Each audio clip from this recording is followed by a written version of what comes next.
Пятерка лучших многодетных семей Коми получит премию правительства республики в размере 100 тысяч рублей.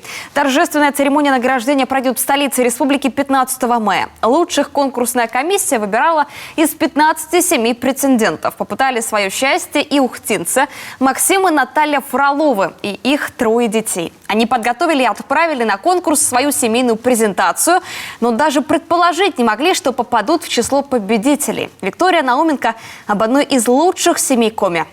Многодетная мама Наталья Фролова признается, даже и не думала принимать участие в конкурсе. На это дело семейство подвигла школьная учительница старшей дочери.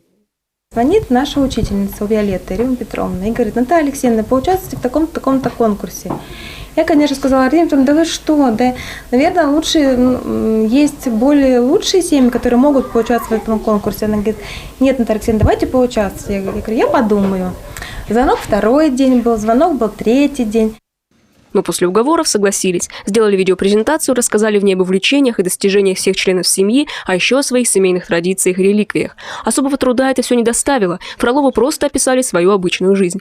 Признаются, по каждому пункту можно без труда снять целый фильм.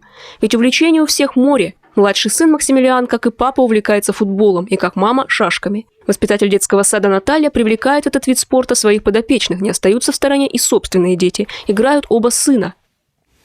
Ты когда-нибудь старшего братика обыгрывал? Да. Страсть среднего 10-летнего Даниила – моделирование. Мальчик посещает Центр юных техников уже 4 года. Из недавних достижений созданный своими руками робот-пылесос. Он стал лучшим на городском конкурсе. Я, получается, строила разные модели по разным темам. Там вот есть военные, самолеты, те, которые в быту используются, ну и плавающие. Старшая дочь, 15-летняя Виолетта, занимается бальными танцами, посещает художественную школу и мечтает стать дизайнером. А на самоизоляции увлеклась выпечкой. Сначала просто пекла именинные торты, а дальше больше. Заинтересовались и начали помогать и младшие братья. Теперь у всех есть именные фартуки. На карантине, когда все сидели, было как-то нечем заняться. Мы подумали, почему бы и нет, как раз у всех начали день рождения. И мы подумали, почему бы не попробовать. Вот, и как-то все полетело, так сказать. Она даже не раз сделала трехэтажный торт в виде единорога. Впрочем, любит печь и мама. Семейные блюда – пироги путешествия с разными начинками. Их Наталья всегда печет в дорогу, потому что основная семейная традиция – несколько раз в год отправляться в путешествие. А вернувшись домой, Фроловы отмечают в семейном атласе, где побывали. Отдельные истории достойны многочисленные семейные реликвии, старинные иконы и вышивки прабабушек по линии отца, и даже венчальный хлеб, которому более 80 лет. После войны у них дом буквально сгорел через год. И вы знаете, они ничего не спасли, кроме этого хлеба. И этого рубля, который тоже благословили, в церкви их. Новой реликвией стала книга памяти к юбилею Великой Победы, созданная учениками класса, где учится Даниил и преподает бабушка семьи Елена Фролова. В уникальном издании собраны истории героев из семьи каждого ученика.